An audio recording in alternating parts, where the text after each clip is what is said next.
Welcome to Body by Design. I'm your host, Blue Driver, a women's strength training and metabolism coach. I went from years suffering hormone imbalances, looking soft and bloated, to symptom-free and building muscle for a toned athletic physique. Since then, I've made it my mission to empower women to take control of their own health, hormones and body composition. So grab a cup of coffee and let's build your body by design.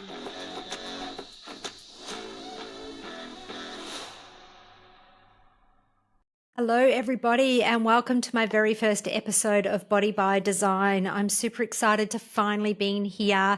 It's been a while in the making, this podcast, but I've done it finally. I've launched. As the episodes go on, I'm going to pick topics and dive into them with a lot more detail. But for this very first episode, I thought I'd just cover the principles of pro-metabolic living and how it can actually be a sustainable lifestyle without being another one of these extreme diets or restrictive diets. So if I was actually to define pro-metabolic living lifestyle, it would be, simply put, a pro-metabolic lifestyle of living is about nourishing your body and minimizing the stresses so that your body's metabolism is well supported.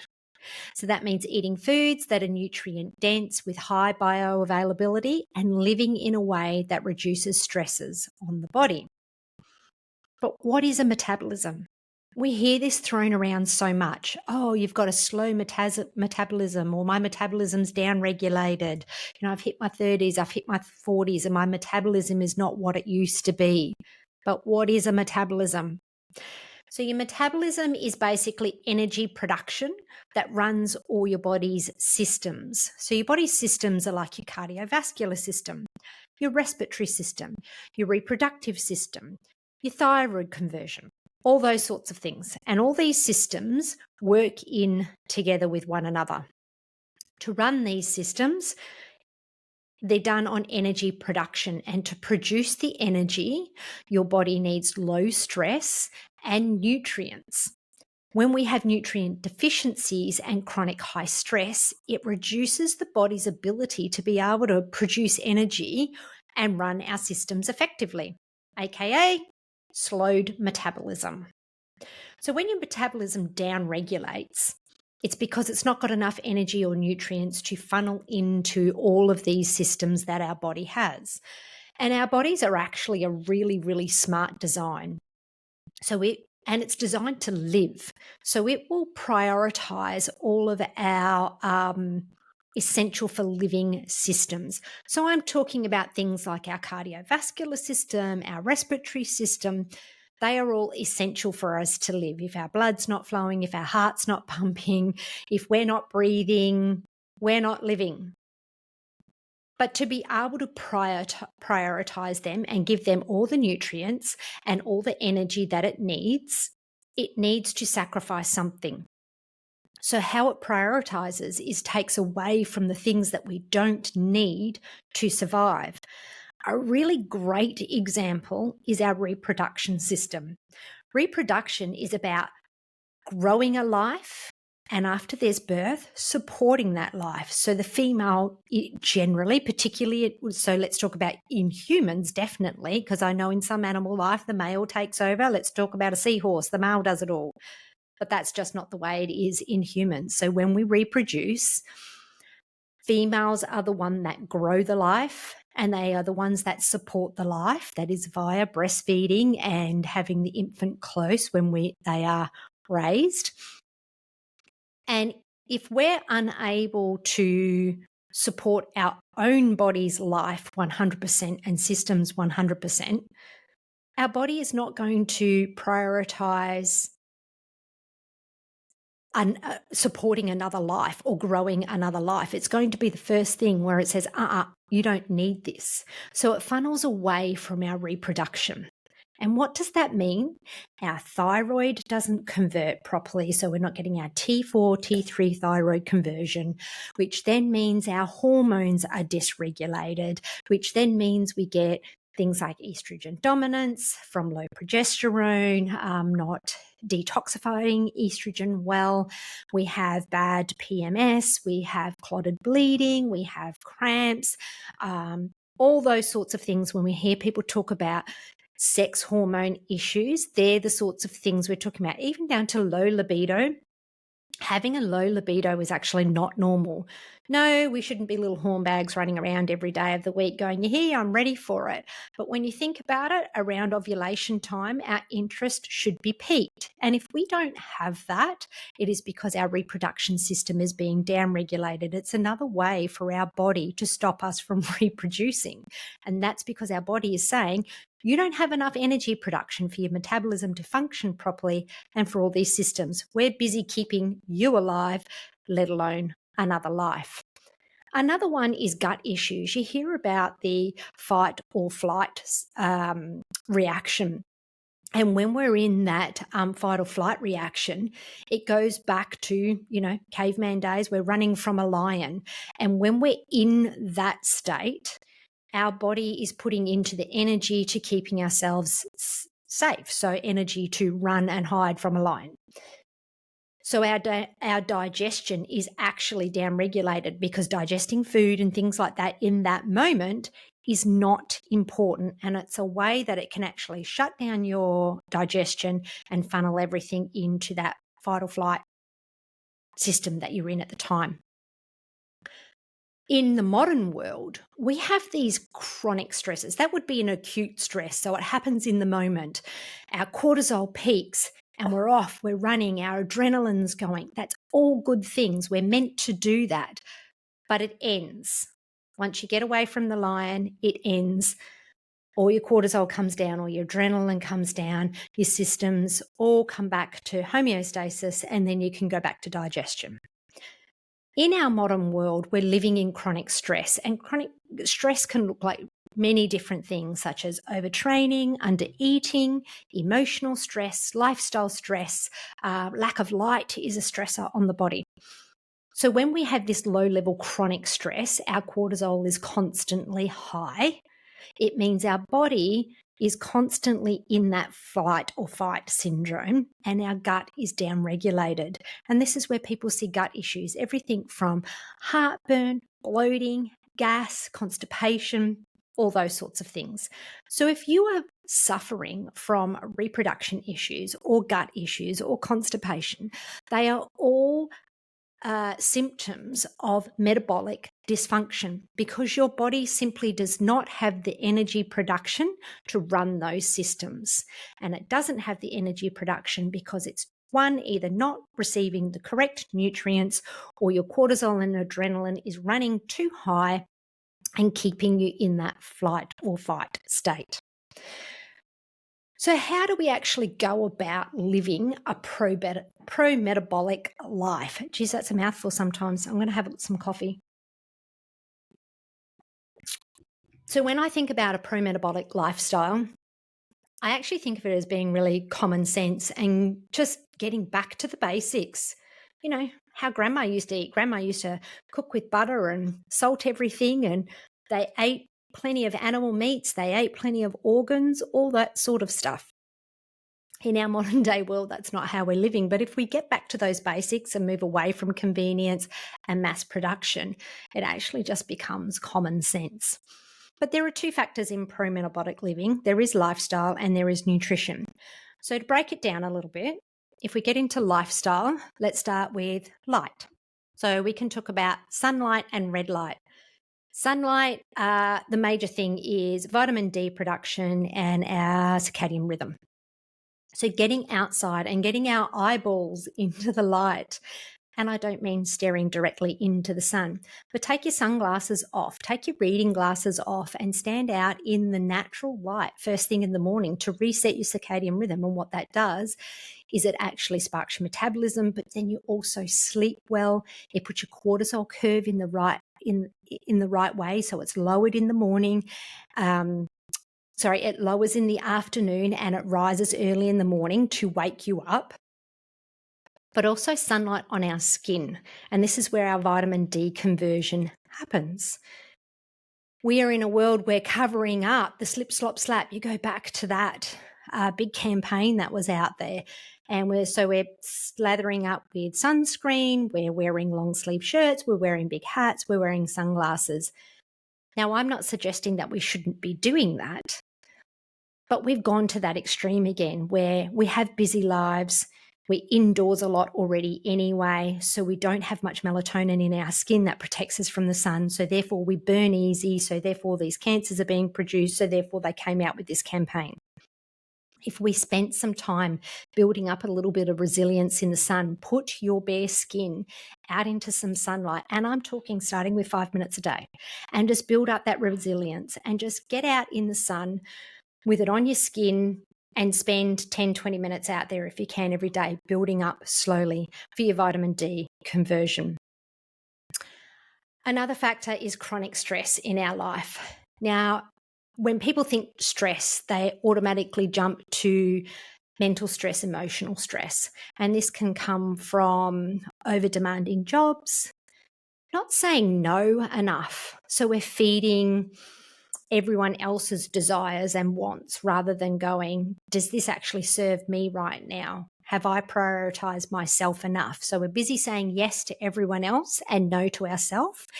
And we probably need to flip that a little bit. Start saying yes to ourselves a little more often and sometimes no, where it doesn't support what you need in that moment. Emotional stresses can be where we have friendships that are emotionally draining. We might have a lot of family issues going on. But in addition to that, there are also physical stresses that people aren't recognizing. One of the big ones for females is undereating, chronic undereating. I used to be like that. I actually, I've never been a crazy dieter. I've never been one to go out and go, oh, low carb or keto or anything like that.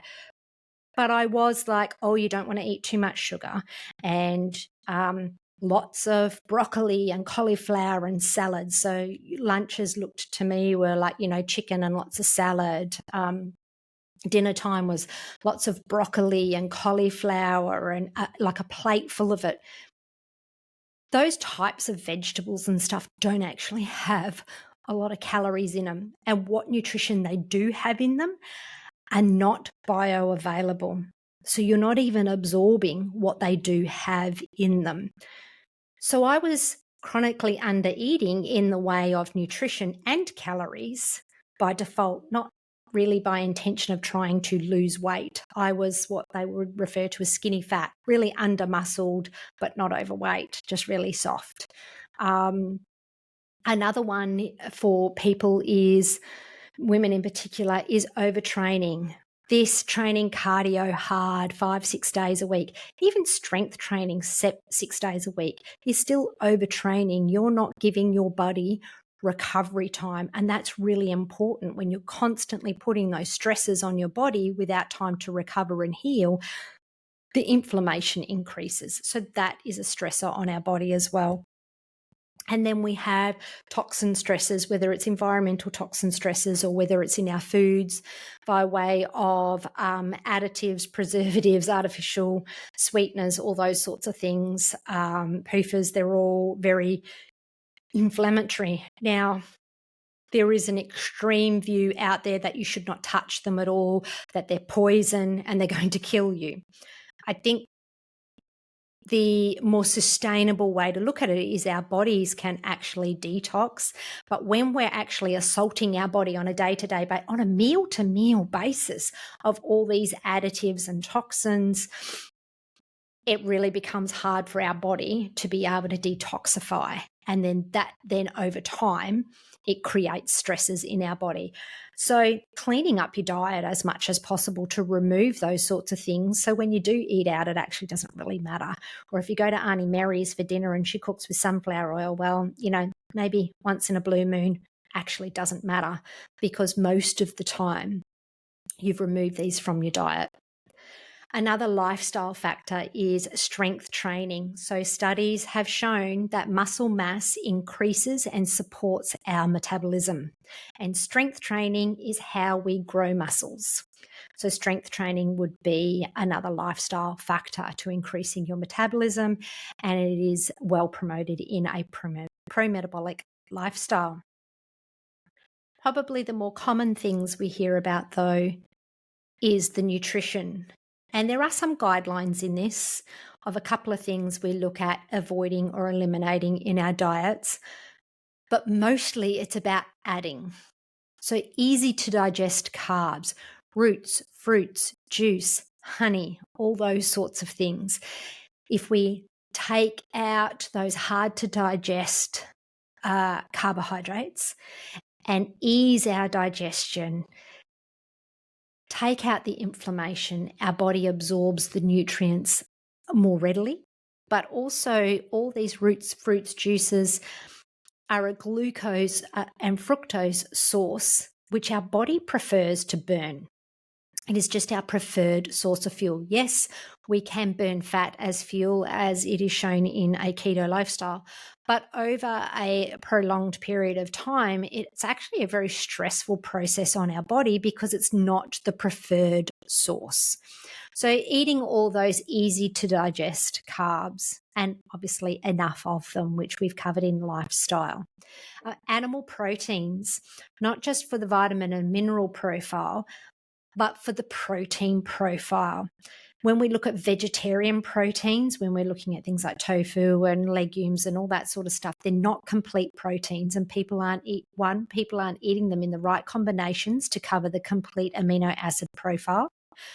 But they're also not bioavailable as well. So if you had 20 grams of protein in a piece of steak and you had 20 grams of protein in a vegetarian meal, one, the amino acids profile may not be complete, but also you wouldn't absorb the full 20 grams. You would absorb a lot less of that than what you would in the red meat. So eating animal proteins, red meat, seafood, organ meats, dairy products, they are a great, easy to digest carbohydrate. They are also a great source of protein. Eggs is another one. Gelatin and collagen in the way of bone broths, gelatinous meats, and if you're not getting those, in the way of supplement. So gelatin or collagen is actually a really soothing, healing, anti-inflammatory. When we eat just muscle meats, they are known to be inflammatory.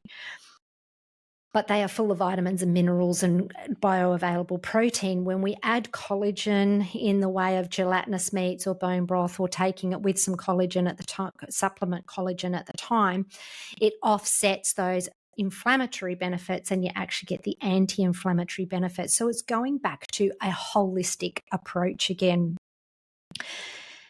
Saturated fats, extremely protective and anti-inflammatory. We're talking coconut oil, butter, ghee, lard, tallow, all those sorts of fats. It's now been proven that they do not add to cardiovascular disease, and in fact have been shown that they can be protective. We're on the flip side where we start getting into the things where we should reduce or eliminate. We're talking about PUFAs, polyunsaturated oils, seed oils. So your sunflower oil, your canola oil, all those sorts of mass-produced oils are extremely inflammatory, and the manufacturing process to get them to us creates a lot of oxidization within the oils themselves. Then also they oxidize within our cells and cause a lot of oxidative stress within our body, hence inflammation. So removing those from our diet wherever possible. That doesn't mean don't ever eat out because they cook with canola oil or something. That's not what it means. But if on a day-to-day basis, you're controlling as much of that in your own foods that you're cooking at home, and you eat out once or twice a month, when you are healed, it's okay. It's not going to kill you, and this is where I start talking about it being a sustainable lifestyle and not one of those extreme diets. It's okay to have it occasionally, and you can do things like vitamin E is really great at offsetting the effects of PUFAs. So if you have a look at nuts actually have vitamin E in them as well as the polyunsaturated oil. So where PUFAs occur naturally, so we're talking about nuts, seeds, things like that, they actually do have a small amount of vitamin E in them. It's when we're having these polyunsaturated oils extracted without the vitamin E, gone through the manufacturing process. They're now oxidized, and then they're such a large portion of our diet that they become quite inflammatory. The other one is reducing grains, legumes, leafy greens, and cruciferous, always a hard one to spit out, cruciferous vegetables. They're really hard to digest, and they're really hard on our digestion, and this is where we get a lot of bloating and gas and irritation and inflammation. And when our gut is like that, we don't process things well. We get constipation, so therefore we're not eliminating toxins out of our body, because that is the way of getting toxins out of our body. So obviously it sits in our digestive tract for too long and it reabsorbs into our system rather than being eliminated on a daily basis. So if you are suffering with constipation, reducing starch is a good way to go, and that's your grains, your legumes. But then you've also got the cruciferous veg and the leafy greens that have anti-nutrients in them, such as oxalates and that, but they are also an insoluble fiber that is really hard to digest. They sit in our digestive tract and bacteria feeds off it, creating endotoxins. Now again, does that mean you never eat a piece of broccoli because you go out, you have a stir fry and there's broccoli in it and, oh God, you can't eat it? No, that's not what we mean. But if you do want to have vegetables like that, make it occasionally. If you do want to have a salad should be a side salad to the meal. It shouldn't be the meal. It should be a side dish to the meal. Again, same with everything else. In your healing process, you may want to roll that back a lot, but when you're in a healthy metabolic state, having these things occasionally is okay. If you're going to have the grains or the legumes, prepare them properly. Still make them occasional foods, but prepare them properly. That means that they're soaked for a minimum of 24 hours. They go through a long, slow cooking process to break them down. Green vegetables, beans, broccoli, all those sorts of things, if you're going to have them, make sure they're well cooked and you serve them with butter, and that makes them a lot easier to digest. There is a really strong community out there that are very passionate about pro-metabolic living, but we need to get people to the place where it's sustainable in our modern world. And removing everything and saying that we can never eat these things is just another restrictive diet and another extreme way of viewing things. And it actually doesn't have to be like that. Going into a pro-metabolic lifestyle was a period of healing. And I will be honest, I didn't eat out much in that time. I really controlled a lot of what I ate. I really just did not eat broccoli or salads or anything like that. I just wanted to feel better. But once I did that period of healing, I'm now in a really strong metabolic state. My hormones are balanced. I sleep well. I go to the toilet every day. I don't have gas, bloating, digestion issues. I've got plenty of energy. I strength train really well. So going out and eating a meal once in a while, we love sushi train. So we go out and have sushi train. Are they using PUFA oils? Yeah, sure. I take a vitamin E before I go. We don't do it every day of the week. It'd probably be, once a month we do it. We go out, we eat, we enjoy, and that's it. But my body is healthy and in a place where it can detox. Alcohol is another one. You probably need to go through a period of time where you just stop drinking alcohol when you're healing. And that feels restrictive in the beginning, I know. But if you remove that and heal, you get to a place where you can have it occasionally and it's okay. Occasionally in moderation, it's okay. I really don't drink much at all now because I know how it makes me feel. It affects my sleep. I feel like shit. It affects my eating. I don't like doing it now just because of the way it makes me feel. But it took that period of time of not doing it at all to heal, to actually realize how shit I feel when I have it. But when you feel shit all the time, you don't really realize it. So I personally don't drink a lot, but that doesn't mean I don't drink at all. I'll tell you now, so looking forward to Christmas time. My son is coming home from the army. I haven't seen him for 6 months. It was a really intense time with him, going through his year 12 studies. He wanted to be an engineer and get into the uni in the army. And we didn't have a lot of free time And I'm so looking forward to him coming home. He is an adult now, and I haven't seen him for so long, and I miss him to pieces. And Christmas Day, I can tell you now, I'm sitting down having a few drinks with my boy now. He's an adult, and I cannot wait. But that's a once in a while thing for me. And will I sit down and drink a bottle of bourbon? No, I'll have some cocktails, but I won't totally write myself off, and I will just enjoy that time with my son. So it's about finding that balance in that healing period, and then balancing when you are metabolically strong. So I hope that really clears up some of what pro-metabolic living is about and how it can be sustainable, and it doesn't have to be this restrictive, extremist type way of living. It really is common sense. And it may mean making some compromises when you're healing, sure, and that will be slightly restrictive in a sense, sure. But the end goal is that you get to a really healthy place, and it just becomes lifestyle. So as I roll out more podcasts, I'm going to delve into topics and subjects in a lot more detail rather than broader overviews like this. So if you have any questions or topics that you would like covered in my podcasts, DM me, as my DMs are always open, and I would love to hear from you. I love a chat in my DMs. And with all that said, I've had fun today, and we will chat soon.